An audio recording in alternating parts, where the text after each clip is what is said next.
Olá, queridos amigos, bem-vindos ao Entre Nós. E hoje eu tenho um entrevistado muito especial aqui. Nós vamos receber entre nós o Dr. Francisco Di Biase. Ele é neurocirurgião, dono da clínica Di Biase e, além disso, é pesquisador da consciência e escritor. E, como se não bastasse, nosso convidado é o único Grand PhD da América do Sul. Ele é professor honorário da Albert Schweitzer University, na Suíça, e professor do Centro Universitário Geraldo Di Biase, em Volta Redonda, Rio de Janeiro.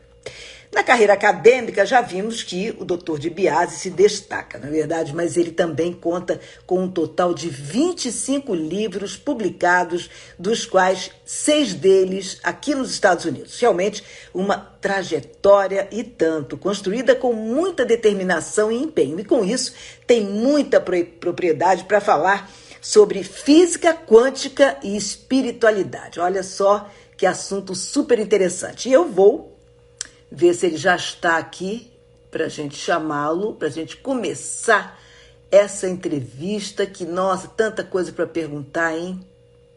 Vamos ver se ele já está aqui, já está. Entrar no ar, vamos lá. Ainda bem que ele não está viajando aí no espaço da física quântica, já está aqui entre nós, né? Oi. Oi, bem-vindo, maior prazer falar com você. Posso chamar de você, né? Pode, claro. Né? Por favor, né? Então, jovem, olha só. Claro que a primeira pergunta tem que ser o que é a física quântica. Claro, porque é um assunto que está super... Não, mas não é? O assunto está super em moda.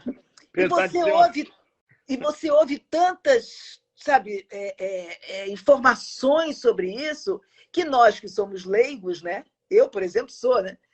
A gente fica meio perdido, assim, sem saber... Realmente, cheio de gente falando coisas indevidas. Isso, sem saber como aplicar a nossa vida, né? Ao nosso dia a dia, se é mais ou menos por aí. Então, é isso que eu queria que você explicasse. Começar falando, então, sobre isso. Vamos começar a falar sobre isso. A física quântica foi uma revolução na física que surgiu no início do século XX. Em 1900, um físico alemão chamado Max Planck fez uns experimentos em que ele aquecia um corpo negro e media a radiação que estava sendo emitida em várias frequências de onda, achando que ele poderia achar uma equação para explicar essa emissão.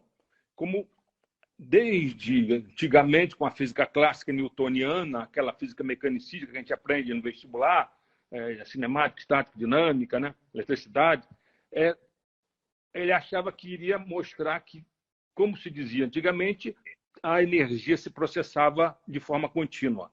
Para surpresa dele, ele só conseguiu explicar, elaborando uma equação que mostrava a emissão das radiações como sendo em pacotes de energia. E esses pacotes foram denominados por ele de quanta, plural quanta, singular quantum, quer dizer quantidade em latim. Foi o nascimento da física quântica isso. Mais tarde, nos anos 20, um grupo internacional de físicos, austríaco, Schrödinger, Erwin Schrödinger, Werner Heisenberg da Alemanha, Niels Bohr de Copenhagen, Dirac da Inglaterra, elaboraram um modelo do funcionamento da matéria a nível subatômico e atômico, em que o Bohr conseguiu mostrar que esses pacotes de energia estavam relacionados com as órbitas dos elétrons em torno dos núcleos. E uma coisa interessante, se descobriu uma coisa que é chamada de salto quântico, que o elétron pode saltar de uma órbita para outra, dependendo se ele recebe energia ou se ele emite energia. Se ele emitir energia por lá de uma órbita para outra, ele não passa no espaço entre uma órbita e a outra. Ele desaparece numa órbita e aparece na outra. É uma coisa chamada tunelamento quântico, ou salto quântico. E isso aí foi o começo da física quântica. Mas surgiu, na matemática da física quântica, uma coisa que, na época, deixou o Albert Einstein de cabelo em pé.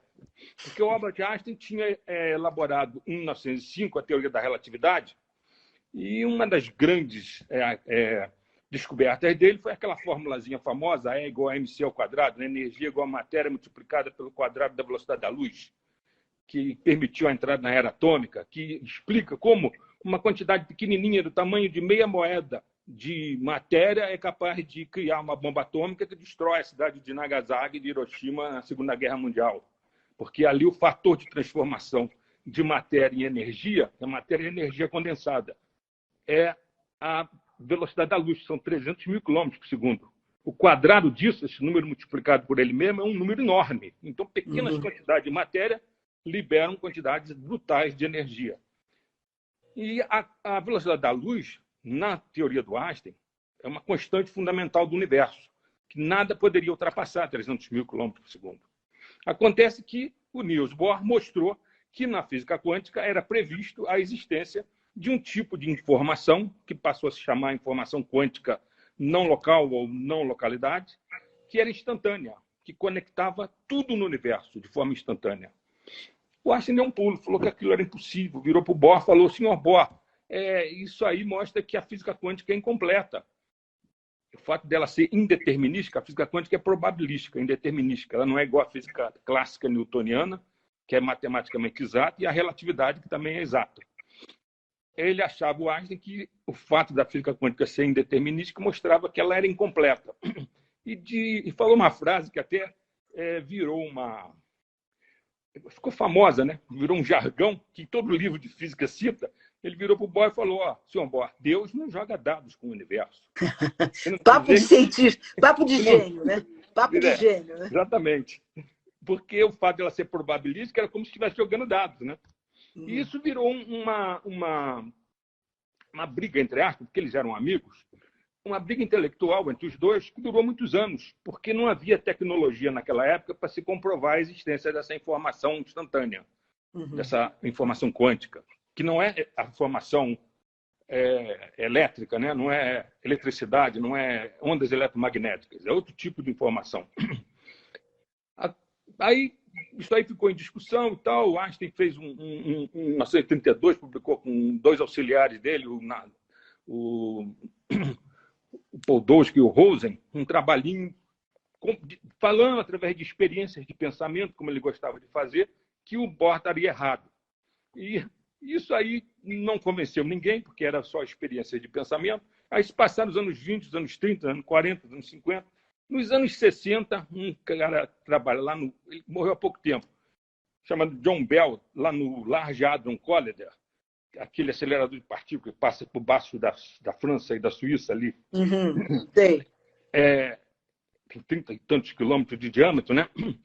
Ele conseguiu elaborar um teorema matemático que comprovava que o nosso universo é não local, que tinha que existir essa informação instantânea que conectava todas as partículas do universo de forma instantânea. Mas era uma prova matemática, não era uma prova experimental. Aí se passaram os anos 60, 70, 80. Em 82, um francês chamado Alain Aspect conseguiu comprovar experimentalmente que se você emite dois fótons da mesma fonte com spins são um número quântico que é como se fosse um giro da partícula. Com spins, eles sempre se nasce da mesma fonte, eles têm spins opostos.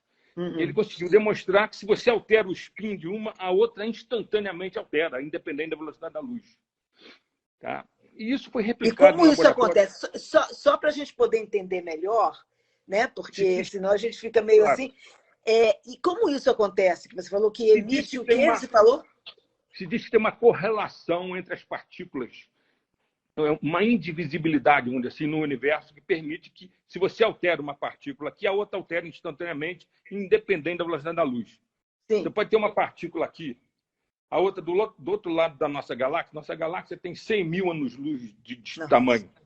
Loucura, hein? Quer dizer, andando à velocidade da luz, 300 mil quilômetros por segundo, leva 100 mil anos para ser de um lado ao outro. Se você alterar o spin de uma lá num lado da galáxia, a outra vai alterar instantaneamente nesse lado de cá. Ah, sim. Entendi. Entendeu? É isso. É uma coisa instantânea. Tá. No início, com a replicação disso em vários laboratórios internacionais, se viu que realmente era uma prova fundamental que mostrava que, a nível microscópico, vamos dizer assim, nível subatômico, o nosso universo era não local. Mas aí o pessoal, assim, einsteiniano, criticava, dizendo: não, isso é só correntes, né? Isso aí é só a nível de partículas subatômicas, isso é a nível microscópico, submicroscópico.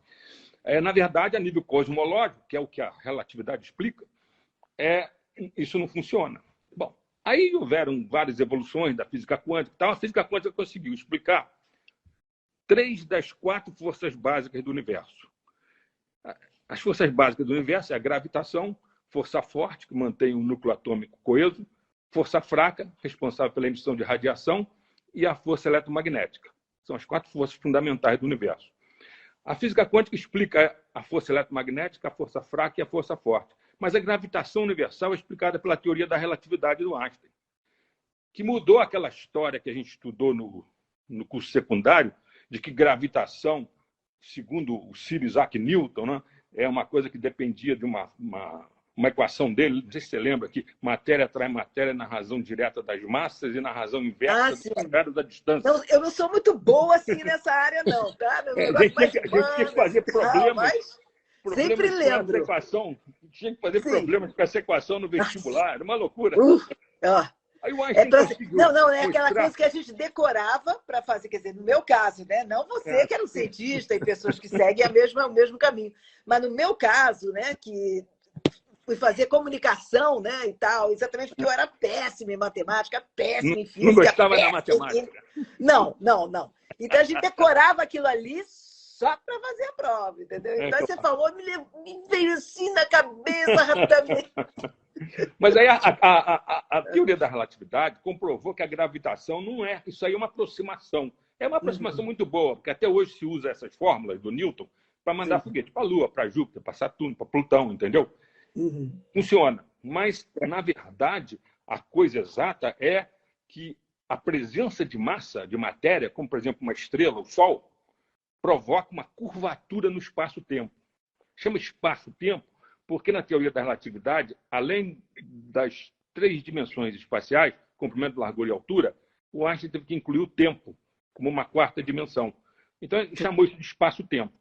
Então, a estrutura do espaço-tempo curva na presença de matéria. Como se fosse uma cama elástica, você botasse uma bola de boliche pesada, e aí a cama fica curva, e aí, se você imaginar umas bolinhas de gude como sendo os planetas girando ali em volta, vai girar em volta porque aquela forma do espaço-tempo ali é curva. Sim. Entendeu? E isso aí... Gira e volta para o mesmo lugar, ou seja... o planeta girando em volta da estrela. Girando, e aquela força vai girando junto, é isso? Mas como o espaço é curvo, sim. Entendeu? Aliás, mas me lembrei aqui agora, a curvatura do espaço pela estrela foi comprovada através de um experimento que foi feito aqui no Brasil.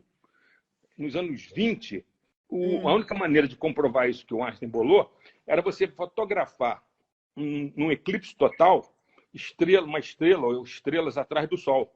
E depois fotografar isso fora do eclipse, numa noite.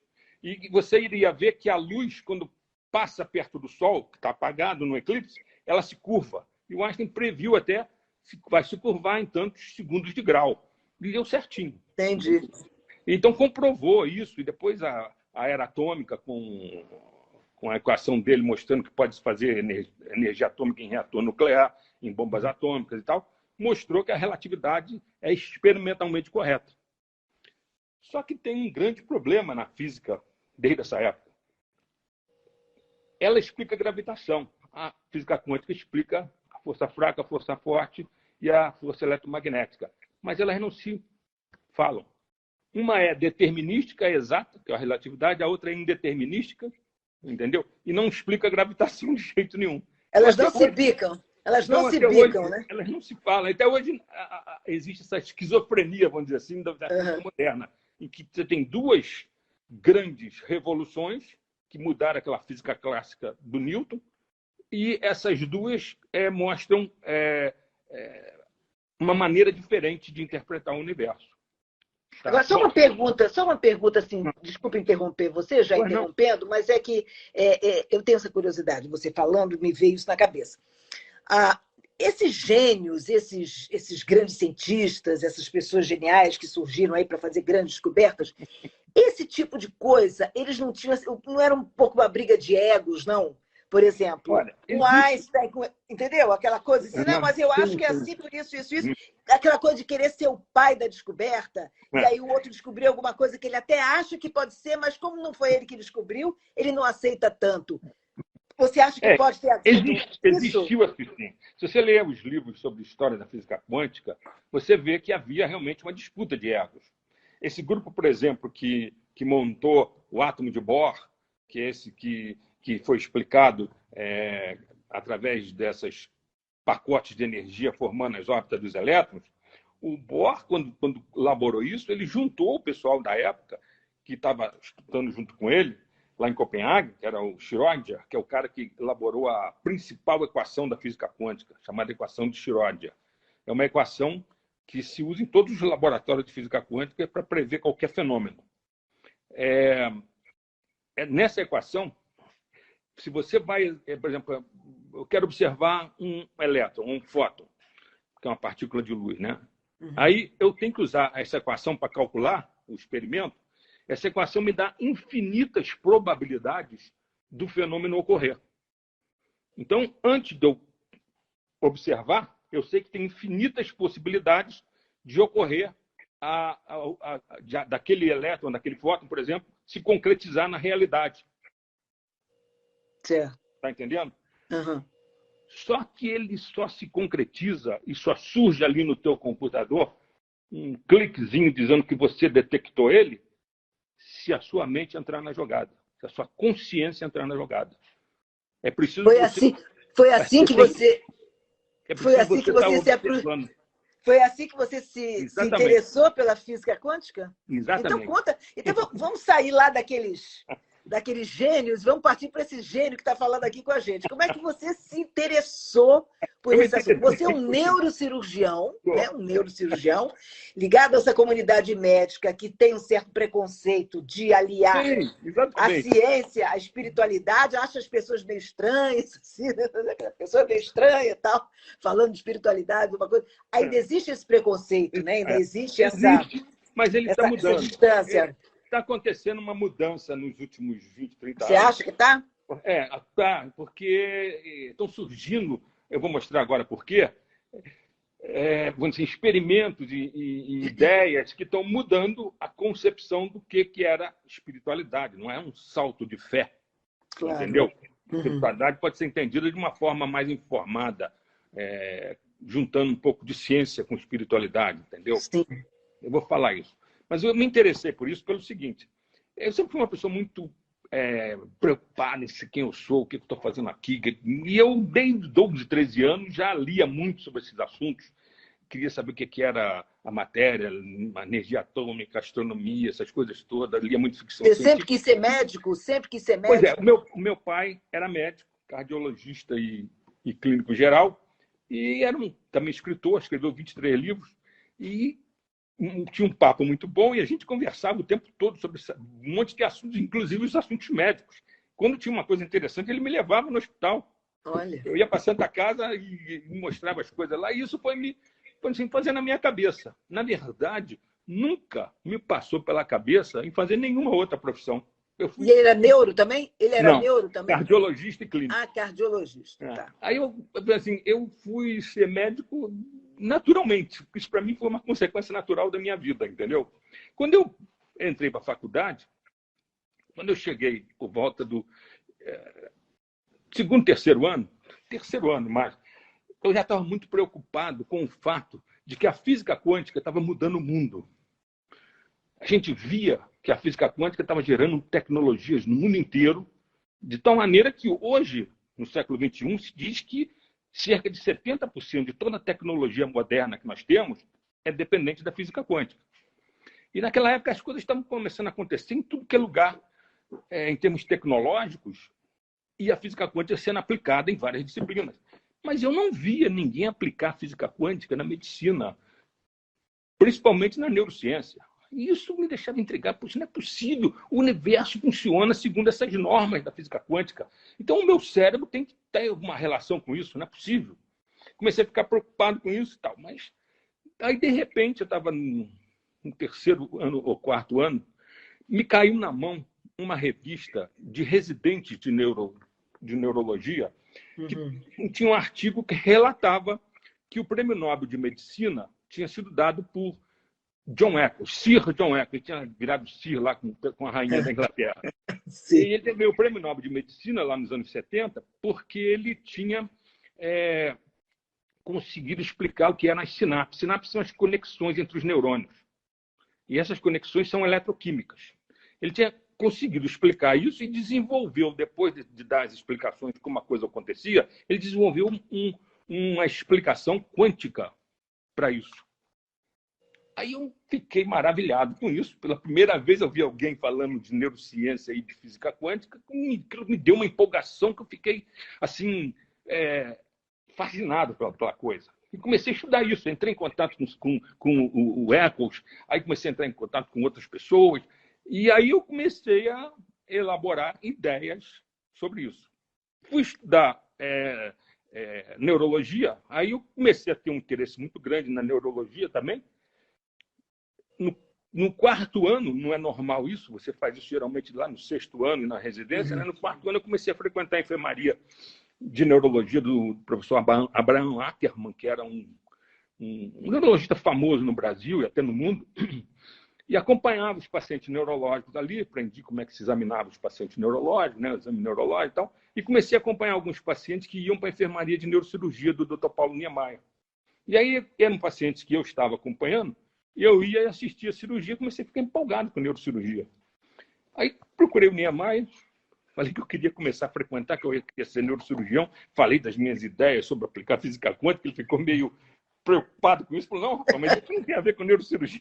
Calma, calma. Calma, assim, ainda falou, você ainda está no quarto ano de medicina, você já quer começar? Falei, olha, eu quero, não vai me atrapalhar, porque eu vou fazer isso nos horários que eu não estou nas aulas lá da faculdade, tem outras enfermarias e tal. E comecei a frequentar. Isso foi ótimo para mim, que adiantou muito. Quando cheguei Apenas com o Paulo Niemeyer, apenas com ele, né? Apenas com o Niemeyer, apenas. Aí fiquei lá, quarto, quinto, sexto ano, eu fiz a internato, que a gente chama, né? Lá nessa enfermaria. Para mim foi ótimo, quando chegou o internato, tinha outros para fazer também. Eu já estava lá há algum tempo, então o Niemeyer botava eu para resolver tudo, para mostrar para as pessoas, né? E aí acabei fazendo a residência em seguida com ele. Fiz 4 anos de residência em neurocirurgia com o Niemeyer. A gente fazia na Santa Casa, enfermaria de neurocirurgia, no Souza Guiar, onde a gente dava plantões neurocirúrgicos, e na Casa de Saúde Doutor Eiras, onde o Niemeyer também operava.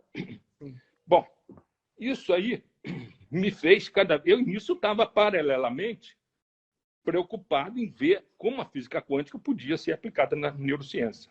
Você ainda era estudante nessa época.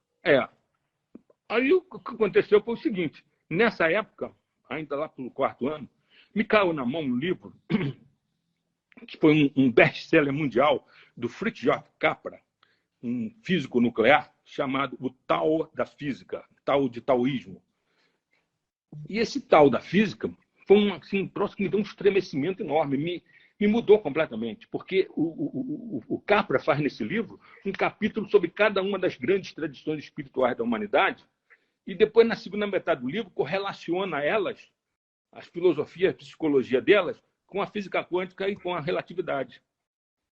Então, de que maneira é feito isso? Essa conexão? Isso é feito usando principalmente esse fenômeno da não localidade. Por quê? Porque quando você fala em espiritualidade, em todas essas tradições, taoísmo, budismo, zen budismo, hinduísmo, cristianismo, quando você fala nisso, você fala numa ligação sua, uma religação sua com a tua fonte.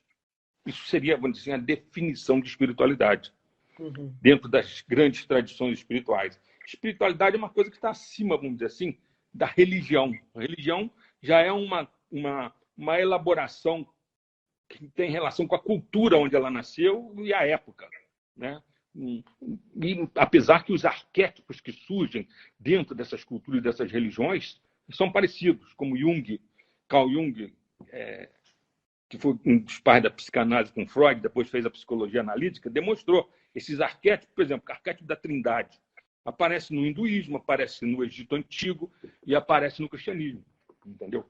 Então são coisas que têm relação com o nosso inconsciente, o inconsciente coletivo da humanidade.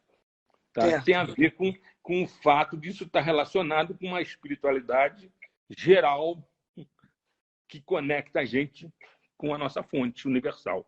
Agora, uma pergunta de leiga, antes de você continuar, já interrompendo você, desculpa, mas é que, entendeu? Que Claro. a gente só, né, poder tirar umas dúvidas para depois não ter que voltar de novo para o assunto e tal. Bom, quando você fala espiritualidade, isso está incluindo aquela noção de que eu, por exemplo, sou espírita, tenho o cristão, eu sou cristã também, mas eu dizendo o católico, enfim, o evangélico, cada um tem os seus dogmas, tem as suas crenças dentro daquilo que ele acredita. Muito bem. Para mim, né, quer dizer, o espírita, ele tem aquela noção de que a gente vai embora daqui e vai para uma outra vida. É claro. Isso? Então, eu quero saber se essa espiritualidade que você diz é uma coisa só empírica, a espiritualidade como uma energia, como uma coisa universal, ou a gente pode correlacionar a física quântica com aquilo que a gente acredita, ou seja, uma outra vida depois dessa. Eu estou fazendo alguma pergunta estranha, não? Por isso que eu falei para você que a definição de espiritualidade não é relacionada com nenhuma religião. É uma coisa que está relacionada com a tua religação com o universo. Isso. A palavra religião vem de religare, do latim religare, religio. Entende? Então, mas você entendeu a minha pergunta, né? Eu não perguntei nenhuma bobagem, não, né? Não. Às vezes a gente acaba sem conhecimento, né? Quando eu tomei conhecimento disso, e ao mesmo tempo tomei conhecimento que o nosso universo é um universo não local, e que uma das propriedades fundamentais do nosso universo é essa informação instantânea não local que conecta tudo no universo, eu falei, não, então pode ser que a espiritualidade tenha a ver com essa informação quântica não local, que conecta tudo e que me conecta com o universo. Aí eu entrei em contato com o Eccles, que estava falando das conexões nervosas serem baseadas na equação de Schrödinger, da física quântica, a liberação dos neurotransmissores, que são os mensageiros químicos que são liberados ali na sinapse, segue a fórmula do Schrödinger. As moléculas são liberadas conforme a probabilidade prevista nessa equação. Aí eu descobri que o Dr. Karl Pribban, neurocirurgião como eu, de Stanford, ele tinha elaborado em cima das ideias do Eccles uma ideia holográfica. Então, a coisa passou a ser quântico-holográfica. Holográficos são sistemas em que cada parte do sistema contém a informação do todo. E, então, aplicando equações da holografia de um sujeito que ganhou o prêmio Nobel com a matemática holográfica chamado Denis Gabor, mais as equações de um cara do século XVIII que mostra, chamado Fourier, em francês, que mostra que se você misturar as frequências de onda, você pode gerar uma resultante. E o cálculo do Gabor mostra que o cálculo inverso da resultante para a realidade gera um mundo holográfico. E isso hoje é uma tecnologia que tem gente até dando palestra em vários lugares ao mesmo tempo. Você está num lugar, pode parecer como holograma. A imagem, né? Aquela imagem holográfica aparece virtual. Em outro lugar. Sim. Exatamente. Isso já existe também. Inclusive, até as emissoras de TV já usam também, né? A CNN usou uma vez tal. Isso. Já mostraram até, aqui no Brasil, uma vez mostraram, acho que foi o Renato Russo, que já tinha morrido. Eles fazem, inclusive naqueles shows, né, que eles querem reativar a imagem da pessoa, eles botam como um holograma. Como um holograma, exatamente. Mas esses hologramas são sistemas que cada parte contém a informação do todo. E aí, esse Dr. Karl Pribban, eu entrei em contato com ele, começamos a fazer alguns trabalhos juntos e publiquei até 2 livros com ele aí nos Estados Unidos, 2 aqui no Brasil. E o Pribban estava indicado para o prêmio Nobel por causa da criação da teoria holográfica da mente, em que ele mostra que no córtex cerebral, que é a parte externa do cérebro, existem estratos horizontais em que os neurônios... todo neurônio tem uma membrana em torno que é polarizada, que tem um potencial elétrico. Tá? E aí, essa eletricidade gera vários tipos de onda que se misturam, formando um padrão de interferência de ondas que calcula pela equação do Fourier e depois com a equação do Denis Gabor você faz o cálculo inverso e gera hologramas. Aí, provando isso em laboratório, o Dr. Karl Pribban conseguiu criar uma teoria chamada teoria holográfica, ou como ele preferia, holonômica, do funcionamento cerebral. E aí eu, estudando tudo isso, comecei a entender que o cérebro poderia ter esse funcionamento quântico e holográfico. Ao mesmo tempo, entrei em contato com ideias, quem me alertou para isso foi teu primo, do doutor, de um físico chamado David Bohm. Esse cara era americano, teve que sair dos Estados Unidos, foi perseguido pelo senador McCarthy, porque ele tinha ideias. Na verdade, ele fazia doutorado e o professor dele tinha a ideia socialista, e naquela época dizia que quem era comunista, socialista nos Estados Unidos tinha que ser expulso. E ele foi chamado para depor no Senado lá e não falou quanto o professor. E dessa época em diante ele não conseguiu mais trabalhar nos Estados Unidos. Não tinha verba para nada. Nenhuma universidade que contratava e tal. Aí ele saiu de lá e veio para o Brasil. Já numa vaga aqui no Instituto de Pesquisas Físicas aqui no Brasil. Brasil, aquela mãe, né? Aquela mãe maravilhosa. Ele ficou aqui uns 2 anos. Dizem que ele começou a elaborar as ideias dele aqui. Aí depois arranjaram um lugar para ele em Israel, que ele era judeu. Ficou uns anos em Israel. Depois ele foi para a Inglaterra, onde trabalhou no Trinity College. Ficou lá até nos anos 90. E ele elaborou, junto até com outro cara, depois na Inglaterra, uma ideia que é uma física quântica, que não é aquela física ortodoxa desses caras que nós falamos, lá nos anos 20, 30, uma física que começou a elaborar nos anos 50, 60, que chama física quântica holográfica do universo, em que ele mostra que o nosso universo é quântico, mas é holográfico também, em que cada parte do universo contém a informação do todo do universo. Isso começou a bater com o que se fala nas espiritualidades, nas várias tradições. Por exemplo, na nossa tradição espiritual judaico-cristã, quando reza o Pai Nosso, você não fala assim na terra como no céu? Você não fala o Pai está dentro de nós? Isso, se você interpretar em termos científicos modernos, holográficos, eu sou uma parte que estou conectado com todo, que é o Pai, entendeu? Existe... No hinduísmo, eles falam tudo que está dentro, nos Upanishads, falam tudo que está dentro é igual a tudo que está fora. Existe no budismo Mahayana uma metáfora linda em que foi escrita talvez uns 2.500 anos atrás, uns 500 anos antes de Cristo, mais ou menos. Essa metáfora fala o seguinte, que no castelo de um deus chamado Indra, no céu, existiria uma rede imensa, infinita, de gemas preciosas, polidas por um artesão magnífico de uma tal maneira que cada nodo da rede que tinha essas gemas preciosas refletia todas as outras ao mesmo tempo. Então, se você olhasse numa dessas gemas preciosas, você via todas as outras gemas da rede refletidas nela, e cada uma das outras refletia todas as outras, num processo infinito de reflexão em que cada parte continha o todo. Imagem maravilhosa essa. É lindo. É a rede de Indra, que chama, do budismo Mahayana. Eu costumo dizer que essa rede de Indra foi, talvez, a primeira elaboração de um sistema holográfico, de forma metafórica, no caso, né? Na história da humanidade. Entendeu? Agora, doutor Di Biase, eu quero ir agora num assunto muito interessante, que eu estou curiosíssima. Só acabar isso aqui para explicar. Sim, tá bom. Não acabou, não. Então vamos embora, vamos continuar. Mas é que eu estou curiosa aqui para a história que eu estou aqui adorando aqui para perguntar. Aí comecei a juntar essas coisas e comecei a bolar o seguinte, tive um insight que eu bolei o seguinte, bom, então se o meu cérebro tem um funcionamento quântico-holográfico, ele é parte do universo, e cada parte contém a informação do todo, se o universo é quântico-holográfico, e isso tudo está interagindo através dessa informação instantânea, não local, que é uma propriedade fundamental do nosso universo, segundo a física quântica, que é uma coisa exaustivamente comprovada em laboratório. Então, eu estou conectado, provavelmente, por informação não local, instantânea, com uma estrutura do universo, que é quântico-holográfica.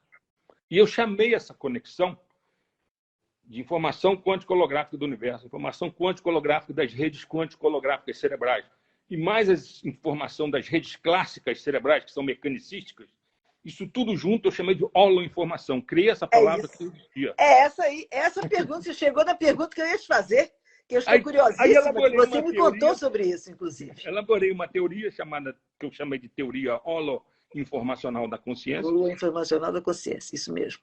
Aí começaram a acontecer umas sincronicidades, né? no sentido junguiano, coincidências significativas que vão levando a tua vida para frente. Você que inventou esse nome não existia. Holo Information não existia. Eu inventei isso porque holo vem de totalidade, né, de globalidade. E aí, como era uma informação total, comunicando os vários tipos de informação cerebral com a informação do universo, chamei de holo informação. Uhum. No começo, eu botei uns alertas no Google e comecei a publicar isso, né? Primeira vez que eu apresentei isso foi fora do Brasil, num congresso. Olha a sincronicidade.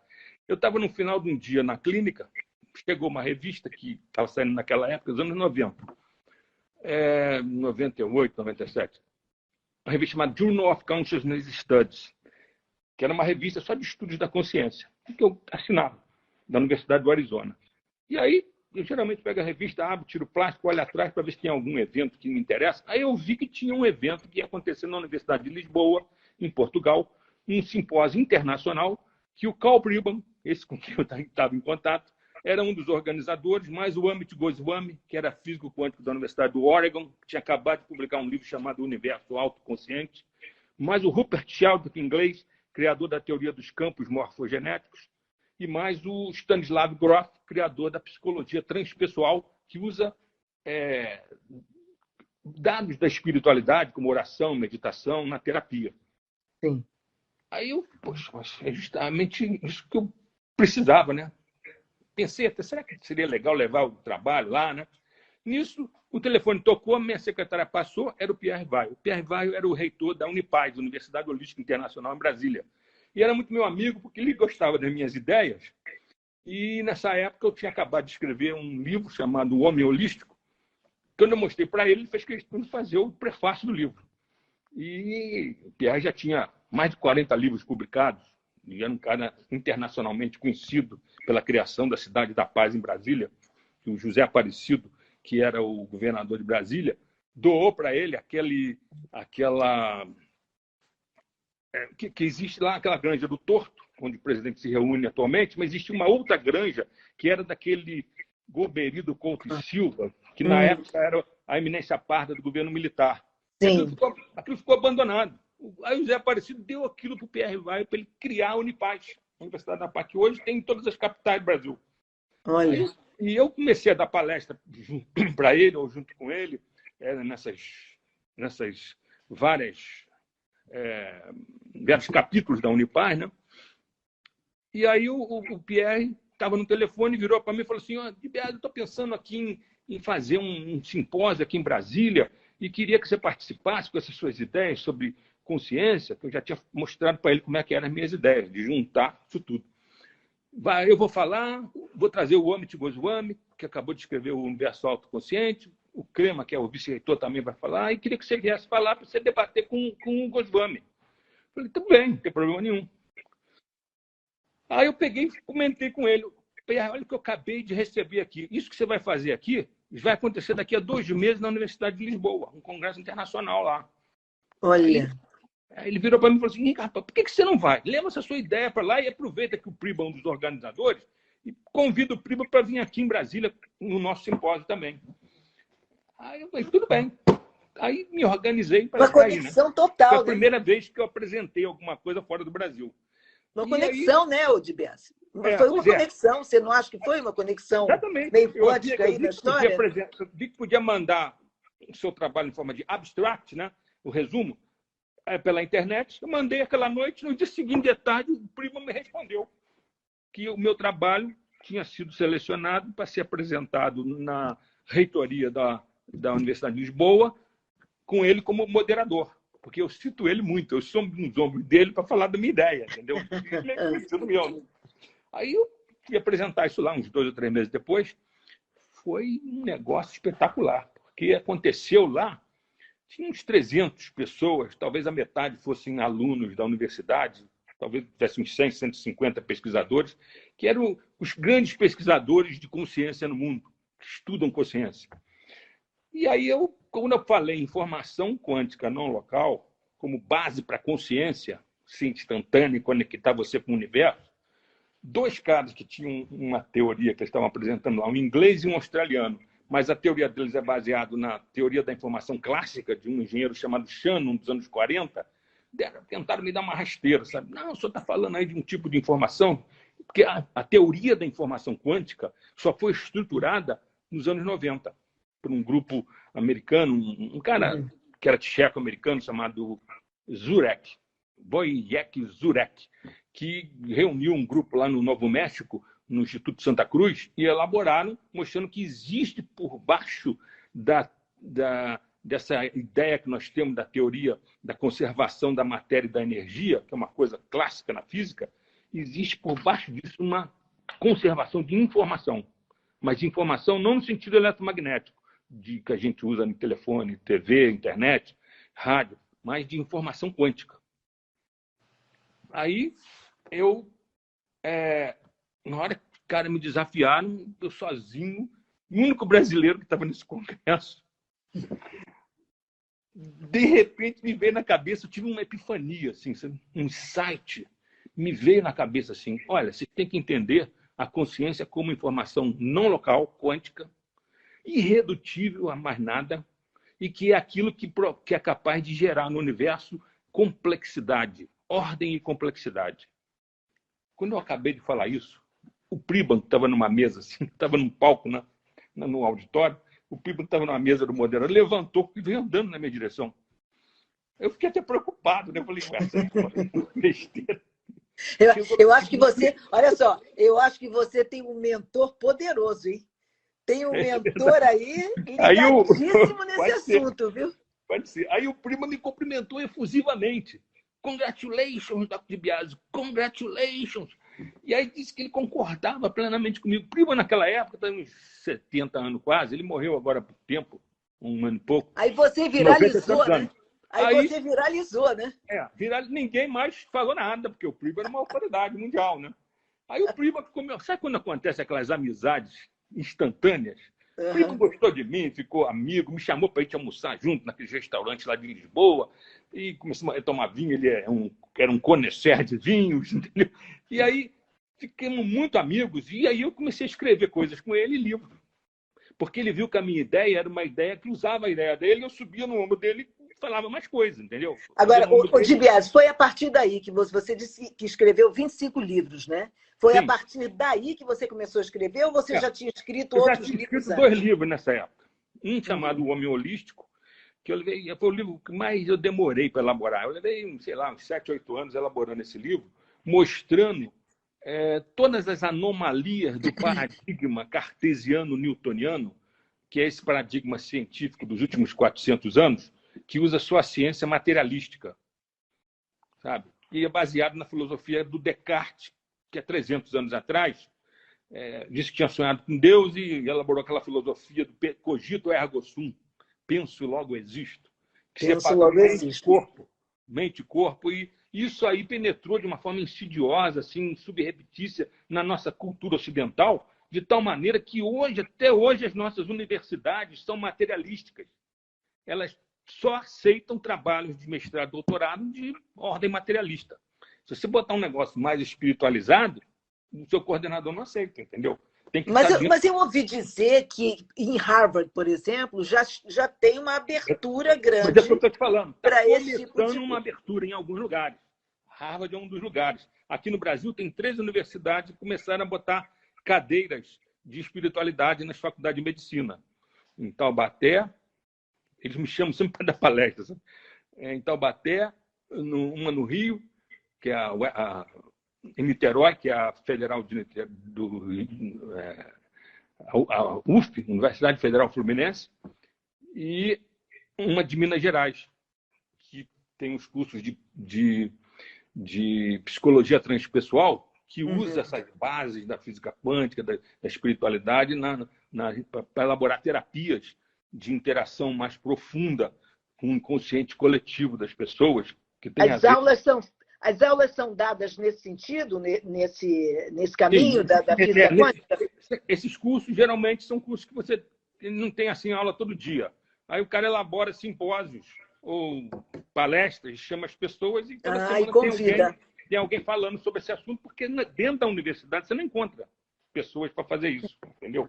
Entendi. Eu mesmo, lá na Universidade Geral de Biase, em Volta Redonda, eu comecei a elaborar uns cursos em convênio com a Albert Einstein International University. Porque aconteceu o seguinte, quando eu apresentei esse trabalho, um dos caras que estavam lá, que virou até muito meu amigo, o Richard Amoroso, que é do Instituto Noético, na Califórnia, resolveu, eles têm lá uma editora, resolveu fazer um livro de algumas das conferências. E selecionou a minha conferência para esse livro. O livro tinha o nome do simpósio, Science and the Primacy of Consciousness, a ciência e primado da consciência. Né? Aí ele entrou em contato comigo, eu transformei a minha palestra num capítulo de livro e saiu no ano 2000, nos Estados Unidos, como um capítulo desse livro aí. E, com isso, eu comecei a ser divulgado, porque eu também publiquei o trabalho em 2 revistas internacionais. Uma na Inglaterra, que é distribuída na Europa toda, nos Estados Unidos, que é chamada World Features, que tem como editor o Erwin Laszlo, que é indicado ao Prêmio Nobel, que é uma autoridade mundial na área de sistemas, teoria de sistemas, e o Noetic Journal, da Califórnia, que é o Richard Amoroso, que era o editor. Aí eu publiquei esse trabalho com o nome de Information, Self-Organization and Consciousness, Towards a Holo-Informational Theory of Consciousness. Né? Informação, auto-organização... Você escreveu em inglês? Oi? Você escreveu em inglês esse livro? Você manda, tem que publicar em inglês. Né? Aí, claro. Aí esses trabalhos começaram a me divulgar, vamos dizer assim.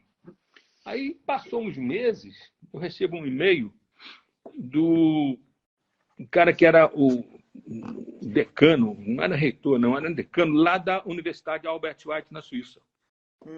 Tinha uma fundação Albert Einstein que foi criada com o dinheiro do Prêmio Nobel. O Albert Einstein foi um médico que ganhou o Prêmio Nobel da Paz porque ele fazia trabalhos humanitários na África Equatorial Francesa.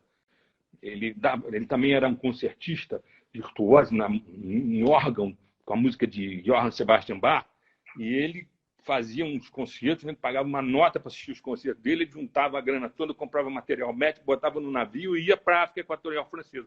Passou a vida dele toda fazendo isso. Criou um complexo hospitalar lá. Hoje é o Gabão, na África. Deram o Prêmio Nobel da Paz para ele. Com o dinheiro do Prêmio Nobel foi criada essa Fundação Albert Einstein, que criou essa Universidade Internacional. E o cara, então, estava me oferecendo para ser professor honorário, em função do trabalho que eu tinha publicado.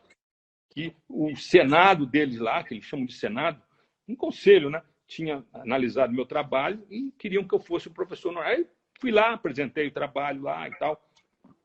E aí aconteceu uma outra sincronicidade. Sabe como é que são as coisas? Estou falando que esse seu mentor é poderoso. Aí com essa ligação, eu criei um curso internacional na nossa universidade aqui no Brasil, em Volta Redonda. Nessas ideias de consciência, visão holística, que o meu primeiro livro chamou O Homem Holístico.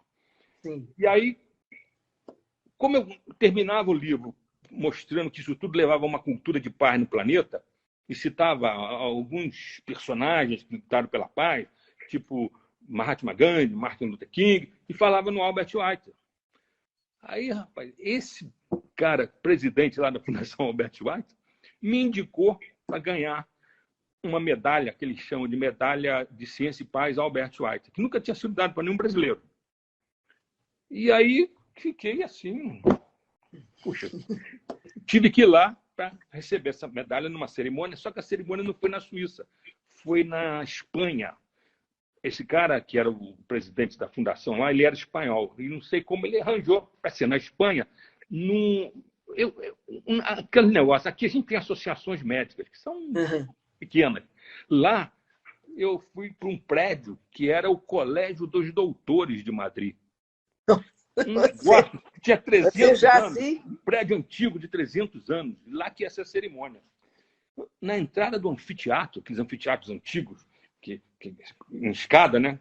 Sim. Na entrada do anfiteatro tinha uma estátua de 2 metros de altura do Santiago Ramón y Cajal. Santiago Ramón y Cajal foi um cara que criou a doutrina neuronal, que passou a vida no microscópio, desenhando as redes neurais, e criou a doutrina neuronal. Ganhou o Prêmio Nobel de Medicina nos anos 30.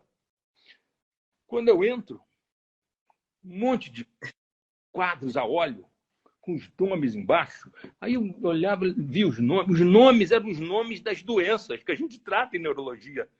Ali estavam os retratos de Guerrini, do Babinski, os caras que tinham descrito as doenças, que provavelmente, nesses últimos 300 anos, tinham apresentado trabalhos ali naquele auditório onde eu estava. Né? Aí começou a cerimônia, aí teve um sujeito que estava na mesa das autoridades com uma comenda enorme, e 3 caras ganharam essa medalha nesse dia. Eu, um cara da Grécia, que eu não conhecia, e, pasme, o Bill Clinton. Bill Clinton estava lá Bill também? Clinton, é. Aí, falei, meu Deus do céu, essa medalha é uma medalha importante, porra, né? E eu fui o primeiro brasileiro a ganhar, né? Aí ganhei, tive que falar, antes de receber a medalha, falar. Aí falei, contei do meu trabalho, tudo que eu fazia, os livros que eu já tinha publicado, o trabalho, minhas ideias, essa ideia de interação da mente com o universo através de sistemas holoinformacionais, quântico holográfico. Quando eu terminei, aí trouxeram a medalha, um diploma, aí o presidente do meu lado, aí veio o cara que era a maior autoridade da mesa, ele veio falar comigo, falou que queria tirar uma foto comigo. Aí virou para mim, sabe que eu até me emociono quando eu falo nisso, até hoje, que eu me emocionei na hora eu fiquei com os olhos cheios de lágrimas. Ele virou para mim e falou assim, eu vou lhe dar o maior título científico do mundo. Oh. Aí eu fiquei, pensei, o cara é um senhor já de uns 70 e tantos anos, será que esse velho está realmente falando a verdade, pô? Aí virou para mim e falou assim, o trabalho que o senhor faz lá na América do Sul é um trabalho muito importante. Aí eu me debulhei em lágrimas na hora. Fiquei, maravilha, aí, né? Isso é o melhor presente que alguém pode ter, a maior recompensa, né? O maior prêmio que você pode bom receber. brasileiro, um bom latino-americano, né? Eu abracei o cara era belga. Ele até achou estranho aquilo. Deu até um beijo, né? Obrigado. Aí ele virou para mim e falou assim, olha, eu tenho que viajar agora para o leste europeu, onde eu estou criando uma Universidade da Paz e tal, mas esse aqui, chamou o filho dele, esse aqui é meu secretário, que é meu filho, passa as suas direções para ele, que eu vou começar a entrar em contato com o senhor para a gente elaborar como é que vai ser a cerimônia onde o senhor vai ganhar esse título. Tá bom. Passou uns 2 meses, ele começou a entrar em contato comigo. Aí me pediu, o senhor trabalha onde? Eu trabalho no hospital tal. O senhor criou algum serviço? Criei serviço de neurocirurgia, de eletroencefalografia, tal, aqui em Volta Redonda, Barra do Piraí. Trabalho junto com uma universidade que a minha família tem aqui na região também, tal. Aí fui falando tudo que ele precisava, né? E os livros, aí, num outro e-mail, os livros que o senhor já publicou e tal, pode mandar para mim pelo correio comum. Trabalhos, artigos que o senhor já publicou na literatura internacional. Nessa época eu já tinha publicado uns 20 ou 30 artigos. E aí foi passando os meses. Um belo dia, quando eu fui abrir os e-mails, tinha um e-mail dele. Quando eu abri, apareceu assim, em letras garrafais. Dr. DiBiase, Francisco, até Francisco escrito errado com K. Uhum. Is the first grand PhD of South America. Primeiro grande PhD da América do Sul. Fiquei assim, pô, será que é eu mesmo? Aí eu fui passando, o e-mail tinha várias páginas, era um e-mail enorme. Tinha a universidade dele lá, que é chamada World Information Distributed University, que é ligada ao rei da Bélgica e à ONU. Onde, junto com a ONU, eles criaram esse título de grande PhD, que vai além do PhD, que é o doutor, né? O Philosophical Doctor, o doutorado. E tinha 2 ou 3 anos que esse negócio tinha sido criado para casos especiais. E ele achou que era um caso especial, pelas minhas ideias. E aí, uma das páginas tinha um comitê internacional, que o presidente do comitê era o subsecretário da ONU, que era um grande PhD, e mais 12 caras de Israel, da Inglaterra, dos Estados Unidos, da Rússia, vários grandes PhD que estavam me dando o título. Numa outra página, o cara estava me dando $500 mil de bolsa, que não me deu esse dinheiro, né? Ele disse que era a bolsa que eu teria que ter para fazer com eles o curso de mestrado, doutorado e grande doutorado, que era o mesmo que acontece em Harvard, em Cambridge. E você fez? E você fez? Não fiz. Ele me deu o título. Deu o título e você não usou essa bolsa? Horário, né? Eu não cheguei a fazer o curso lá, entendeu? Eu só Aí eu tive que apresentar lá o meu trabalho. Eles programaram um dia que eu fui fazer uma conferência. Você foi à Bélgica? Eu apresentei meu trabalho lá, entendeu? Isso está lá no site deles. Oi? Você foi à Bélgica? Foi em Bruxelas. Bruxelas. Daí em diante, com essas coisas, se foi divulgado em tudo que é universidade e tal. E foi aí que surgiram as 200 citações que você disse que já teve? Aí eu comecei, eu estava publicando trabalho sobre essas ideias, né? Publicava numa revista nos Estados Unidos, outra revista na Inglaterra, você vai publicando. Aí, no início, durante uns 6 ou 7 anos, essa palavra all information só aparecia nos meus trabalhos que eu publicava. O Google me informava que, olha, saiu um trabalho tal na revista tal, citado você com e a palavra all information. Tá bom. Depois de uns 6 ou 7 anos, começou a aparecer em outros trabalhos. Outras pessoas começaram a me citar. Pessoas fazendo trabalhos sobre consciência, trabalho. Você vê como é que são as coisas. Eu sou da área de neurociência, e aí pessoas da área de física quântica começaram a me citar. Porque essa ideia minha conecta a mente com o universo e consegue dar uma explicação, não é uma explicação matemática, porque eu usei algumas equações lá do Pribram, do Sir John Eccles, a equação de Fourier, a equação do Gabor, mas eu não sou matemático, eu sou neurocirurgião. Mas aí, em termos de física quântica, permite você dar uma ideia filosófica de como pode ser essa conexão da mente com o universo, que explica como o fenômeno das probabilidades infinitas que a equação prevê, a equação de Schrödinger, quando a mente observa ou mede, uma dessas probabilidades se concretiza no mundo da realidade. Isso gerou até uma linha de pensamento na física quântica de que a consciência é que cria a realidade, que existe um mundo informacional quântico, potencial, o Heisenberg chamava de mundo potencial, é igual aquele mundo das ideias do Platão, da Grécia Antiga, arquetípico. Estaria ligado aos sonhos? Aos sonhos, às projeções astrais? Não, bom, não diretamente. Não diretamente, né? Teria que se investigar isso, né? Mas eu já estou querendo né? Dar já um passinho mais à frente, né? Não. Mas aí com isso eu comecei a ser chamado para falar em congresso, simpósio, sabe? Continuei publicando trabalhos e aí eu comecei a ficar conhecido. Mas você vê como é que são as coisas. Estava falando na Bélgica. Nessa época me chamaram para falar na Universidade de Liège, na Bélgica, num congresso internacional chamado CACIS, Computed Anticipatory Systems, sistemas computadorizados antecipatórios. Eu falei, mas é impossível, eu sou da área de neurociência, isso aqui é um negócio para o pessoal da área de tecnologia, de informação, de computação, né? Aí eu vi que o cara estava querendo me botar num simpósio dentro do Congresso, um fórum que queria debater inteligência artificial e biológica. Como eu falava em consciência biológica, usando termos de física quântica, eles queriam ver o que eu falava sobre isso, debater sobre isso, né? E aí, nesse congresso, aconteceu uma coisa interessante. Sempre nesses congressos tem uns caras que são coqueluche do congresso, né?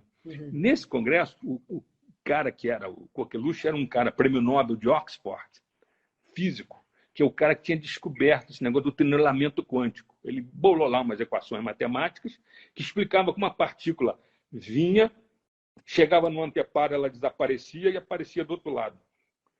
Ganhou o prêmio Nobel com esse negócio. E ele estudava coisas parapsicológicas, espirituais. Ele estava até meio assim cerceado lá em Oxford por causa dessas ideias deles. Né? Não estavam divulgando muito as ideias dele nos sites da universidade. Sim. Aí ele falou lá numa plenária. Quando ele começou a falar umas coisas que eu vi que tinha a ver com o que eu ia falar, eu peguei e falei, é a minha oportunidade. Levantei a mão e aí falei, olha, eu vou falar amanhã, tal hora, na sala tal, exatamente sobre isso, falando isso, dei uma geral assim rápida, ele ficou interessado, sabe? No dia seguinte, quando eu fui apresentar a minha ideia, cheguei lá, tinha uns 15 pessoas na sala onde eu ia apresentar, estou lá botando meu pendrive para projetar, de repente ele entra. Ele, uma entourage lá de uns 5 ou 6. Ele era um cara meio esquisito. Queriam informações privilegiadas antes de você dar a sua palestra, claro. Pois é. Exatamente. Não é? É. Aí ele foi, sentou lá no fundo, junto com o pessoal que estava com ele. Ele andava assim meio esquisito. Você lembra daquele filme daquele matemático, Uma Mente Brilhante? Ou sim. Lembra que ele andava todo assim? Ele anda assim, esse Brian, Brian Joseph, é o nome dele. Aí sentou lá no fundo e ficou assistindo minha palestra e tal. Aí eu apresentei tudo que eu tinha que falar e tal. Quando eu terminei, primeira pessoa que levanta o dedo para fazer alguma intervenção, o prêmio Nobel, o Brian Joseph. Falei, meu Deus, o que esse cara vai querer? O cara rasgou um elogio enorme sobre o que eu estava falando, dizendo que o que eu estava fazendo era um trabalho muito importante. E aí começou a citar de cabeça alguns trabalhos que ele tinha feito e outro conhecia de outras pessoas, mas ele tinha uma memória fotográfica. Porque ele falava assim, ó, você procurar na revista Science de 1986, na página tal, você vai encontrar um trabalho do senhor fulano de tal que tem a ver com isso que você está falando. Fiquei impressionadíssimo com isso. E aí passei troquei e-mail com ele, né? E passei a ter um contato com as ideias dele. Tem algumas coisas a ver com as minhas ideias, não tudo. Então eu comecei a ficar conhecido assim. Mas E as 200 citações? E as 200 citações? Aí acontece o seguinte, como é que começar? Fazendo trabalho, comecei a ser citado. Depois de uns 6, 7 anos, comecei a ser citado. Todo mundo que faz, que publica no mundo, manda seus trabalhos para um site internacional chamado ResearchGate, portal de pesquisa, né? Esse e um outro chamado Academia. Esse site faz um trabalho interessantíssimo. Você manda seu trabalho para lá, publicou em alguma revista, ele coloca lá uma área lá que é o seu profile, e as pessoas começam a acessar, e eles fazem propaganda do que está lá. E eles rastreiam no mundo as revistas e os livros, se tem alguém falando de você, do seu trabalho, se citando de alguma maneira, entendeu? Interessante. Segundo esse site, o ResearchGate, o Academia e o Google Citations, hoje eu tenho mais de 200 citações de trabalhos meus. Eu tenho lá uns 110, 112 trabalhos que eu já publiquei, que tem lá no meu profile. Então as pessoas acessam. Há poucos dias eu tive uma surpresa imensa, porque eles me mandaram um e-mail, eles chamam de Analytics, me dando os parabéns, porque os meus trabalhos todos que estão lá tinham alcançado mais de 100 mil acessos. 100 mil acessos. Falei, pô, não é possível, 100 mil.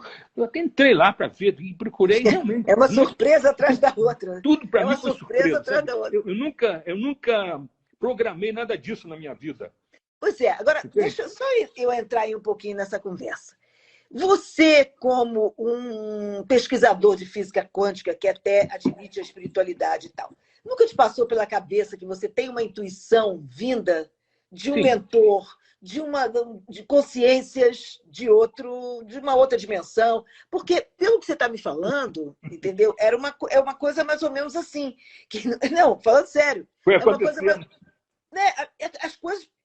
Você nunca sentiu isso, assim, que a sua vida tem um caminho e que você vai se surpreendendo, as portas vão se abrindo e as pessoas vão chegando até você? Você nunca parou para pensar assim, peraí, eu devo ter uma consciência maior aqui que tá me dando esse empurrão, né? O meu segundo livro, que saiu pela Editora Vozes, que é o meu best-seller, está na 7ª edição, já vendeu mais de 20 mil livros, chama Caminhos da Cura. Nesse livro tem um capítulo chamado Sincronicidades, que são coincidências significativas que ocorrem na vida das pessoas, que foram estudadas pelo Carl Jung.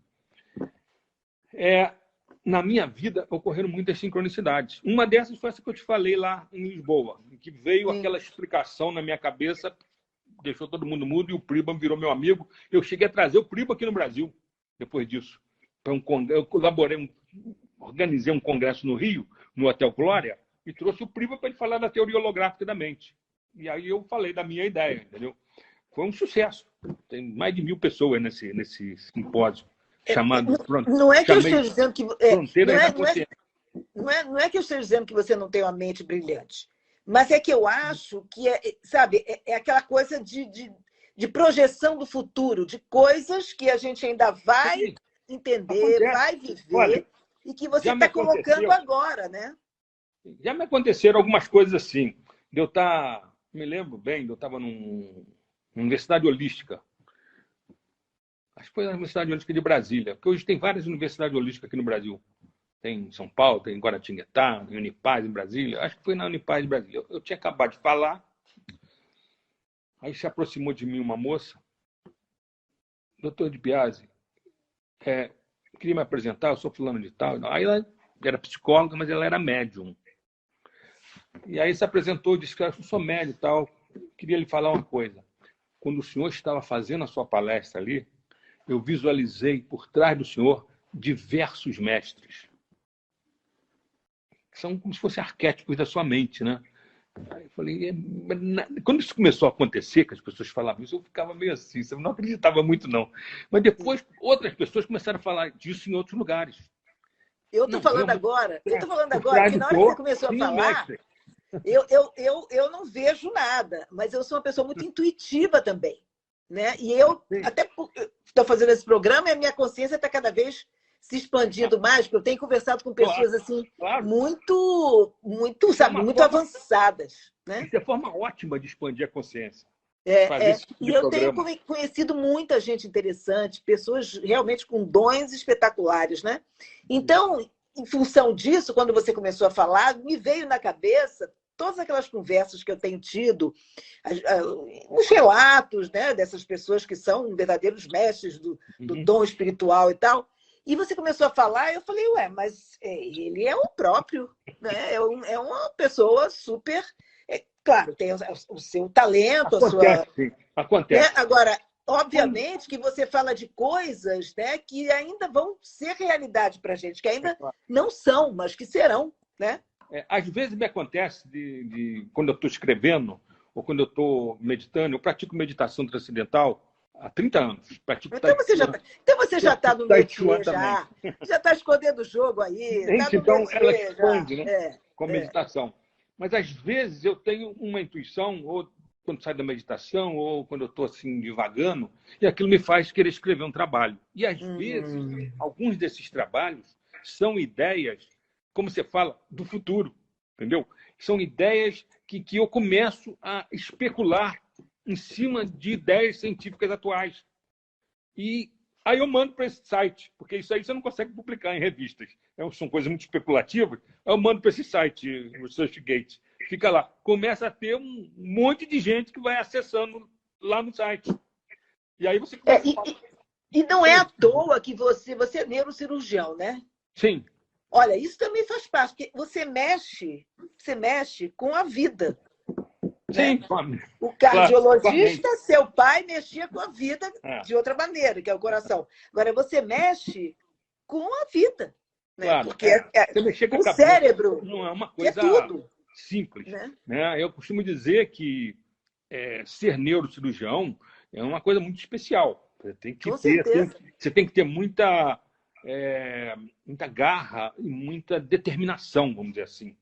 Porque em determinados momentos você tem que tomar decisões, atitudes que podem provocar sequelas graves no paciente. Às vezes, pequenas coisas que você mexe no cérebro ocasionam graves alterações de áreas eloquentes, né, áreas nobres, por exemplo, de fala, de movimento, né, de visão. Então, você tem que ter cuidados enormes naquilo que você está fazendo em determinado momento, porque você pode provocar uma lesão e o paciente sai dali com um problema causado por você, né? Eu entrevistei aqui, provavelmente você o conhece, um colega seu, muito famoso também na medicina, aí, doutor Frutuoso. Conheço, né? Nós demos palestras um atrás do outro. Isso. Você, às vezes, você fala, você me parece ele também, a voz parece um pouco. E ele falou aqui para mim uma coisa muito interessante, que não sei se você já conversou com ele sobre isso, ou, enfim, você assistiu alguma palestra dele, com certeza sim. Sim. O que ele diz é que todo médico, principalmente o cirurgião, ele tem um mentor, sempre um médico espiritual ao lado. Ele diz isso, ele fala, olha, você pode querer se enganar, mas é isso. Claro. Aí ele falou, imagina eu falando isso para a comunidade médica. Eu me lembro dele falando no Congresso Luminário, eu falei e logo depois ele falou.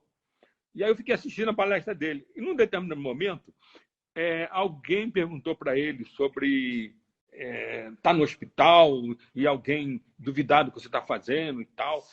Ele virou para a pessoa e falou assim: meu filho, todo médico dentro do hospital ele tem um mentor. Vocês não acreditam nisso, podem não acreditar, mas existe um mentor por trás da gente. Ele é espírita, né? Ele é, completamente. Ele trabalha no lar de Frei Luiz e tal. E ele vê... Não, e ele falou, não tem como não acreditar, porque eu já vejo se materializar na minha frente. Ele tem essa coisa de explicar a materialização, né? Sim, sim, sim. Ocorre. E aí você, às vezes, falando, me lembra ele, a voz, assim, algumas coisas que você fala e tal. Então, são pessoas inspiradas, sabe? E é bom a gente falar disso nesse segmento, que é exatamente sobre isso que a gente fala aqui, né? Sim, claro, nós, da maneira mais aberta possível. E eu falo mesmo, eu acho assim, eu estou vendo aquela pessoa falando aquilo e aquele negócio vem na minha cabeça, né? E eu digo, peraí, mas ele está falando de coisas do futuro aí, coisas que não são muito normais. Porque se fosse assim, uma coisa tão fácil, todo mundo faria. E não é, né? Você quer ver uma coisa que é do futuro? Eu publiquei lá nesse site, o ResearchGate, uma coisa que me veio na cabeça e eu comecei a escrever. E às vezes eu começo a escrever como se eu estivesse psicografando. A ideia vai vindo na cabeça e depois que eu faço, é que eu vou ler e pegar assim, realmente a sequência lógica da coisa. Sabe? E aí eu tive mais ideias e comecei a botar mais ideias sobre inteligência artificial quântico-holográfica, em que você criaria sistemas de inteligência artificial em Android, em robôs, mas usando essas ideias que eu apresento sobre consciência de bases quântico-holográficas. Eu não sou dessa área de tecnologia de informação, eu não sei como pode ser feito isso, mas eu dou a ideia, entendeu? Olha, se fizer, vai copiar, é como se fizesse uma engenharia reversa do que está acontecendo no cérebro. E provavelmente vai ser uma maneira de fazer um robô, um Android com inteligência. E você escreveu sobre isso? Escreveu? Está lá. Isso já tem mais de 200 acessos lá.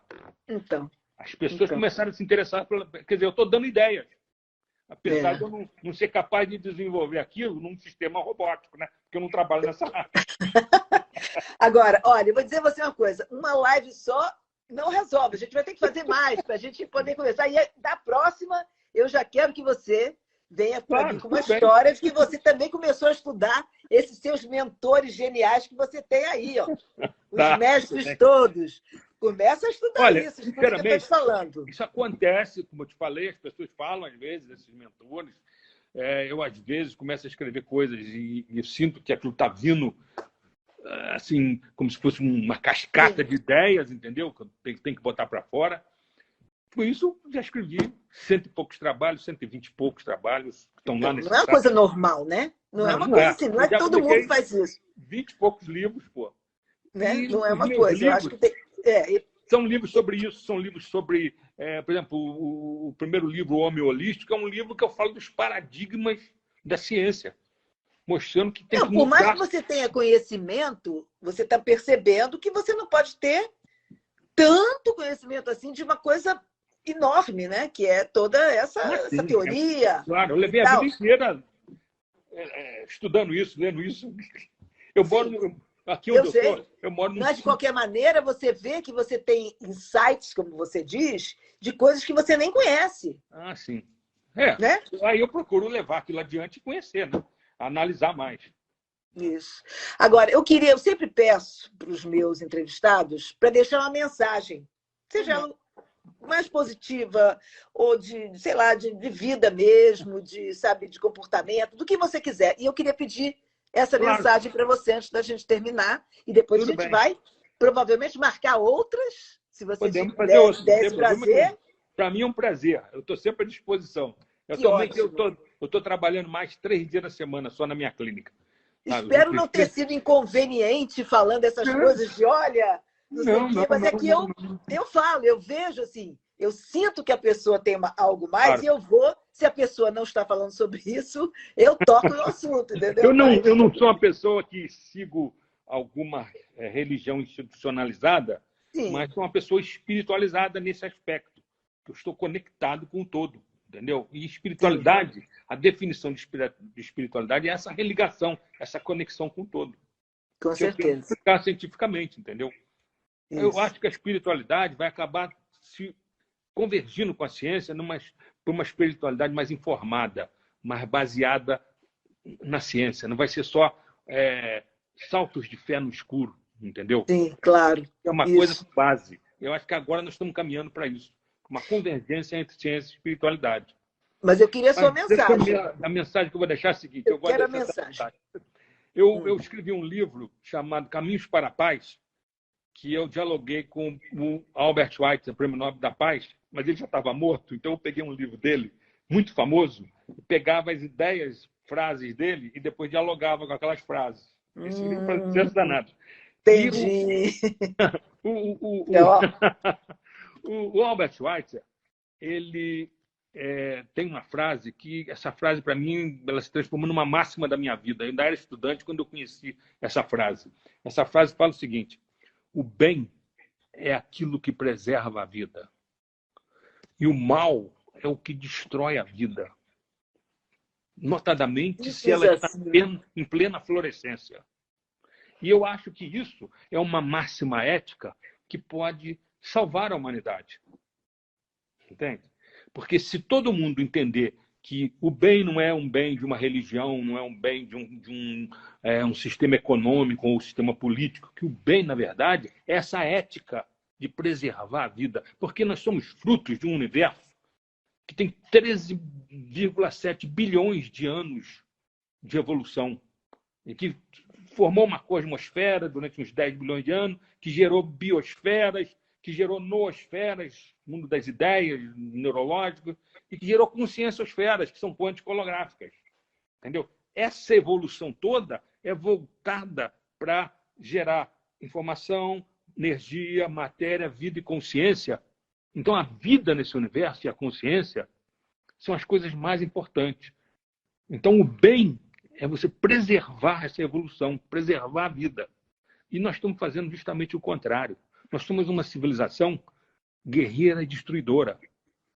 Há mais de 5 ou 6 mil anos que a gente só mata, só guerreia, só invade a casa do outro. E cada vez com tecnologias mais avançadas. Entende? E agora nós estamos destruindo o planeta. Então, sinceramente, reverter isso só com uma ética voltada para preservar a vida. E nós temos hoje uma ética de guerra. Hoje, o mundo está lucrando. O mundo não. As indústrias armamentistas estão lucrando cerca de 4 milhões de dólares por minuto. 4 milhões de dólares por minuto fabricando armas. Aí nos Estados Unidos tem cerca de 40 milhões de pessoas trabalhando com a indústria armamentista. Na Europa, que tem acontecido, né? Que tem na Europa são aqui cerca de 30 milhões. Aqui é a terra dos tiroteios aqui. E essas armas precisam ser usadas. Então o pessoal está fabricando e precisa fazer guerra. Não existiu um dia nesse século que passou, o século XX, não teve um dia que não tivesse guerra. Verdade. Essa guerra na Ucrânia. O Biden está mandando arma para lá. Dinheiro para compra de arma. O russo está lucrando com um monte de arma também. Que eles estão experimentando armas. Infelizmente. Agora, como mudar isso? Como mudar essa mentalidade? Só com uma ética voltada para preservar. Se você colocar a preservação da vida como o fato magno, o fato fundamental de uma sociedade, aí você vai acabando com esse negócio de destruição, de guerra. Eu digo a você que nem Jesus Cristo, voltando à Terra novamente, vai botar... Entendeu? É capaz de... Mãos ao alto, e o coitadinho vai ter que abrir. Né? Meu querido doutor Biasi, muito obrigada pela sua presença. Eu que agradeço, viu? Muito obrigado. Adorei. É sempre uma aula, né? Uma aula, sem dúvida, espetacular, né? De um assunto que, às vezes, a gente tem tão pouca informação, e aí você trouxe aqui, à luz da nossa sabedoria, esse assunto. Não são divulgados. Na universidade não se fala nisso. Esses caras prêmio Nobel que eu citei aí, John Eccles, Carl Friedman, ninguém fala deles na universidade, não. Porque as ideias deles não são materialísticas. Não são, é verdade. Olha, muito obrigada, viu? E vamos fazer outras lives aqui para a gente conversar. E da próxima vez, eu acho que você já vai me dizer, olha, eu descobri o nome do meu mentor. Vou perguntar, eu conheço alguns médicos, sabe? Eu já andei fazendo uns trabalhos com alguns. Eu tenho um laboratório de mapeamento cerebral computadorizado. E já vi alguns em pessoas mediúnicas. Próxima vez você já vai me falar o nome do seu principal mentor, viu? Vou cobrar, hein? Tá bom. Boa noite, Boa tudo noite. de bom. Até a próxima. Até a Muito próxima. obrigada. Nada. Tchau. Vou deixar gravado aqui, tá? E segunda-feira já sobe para o YouTube.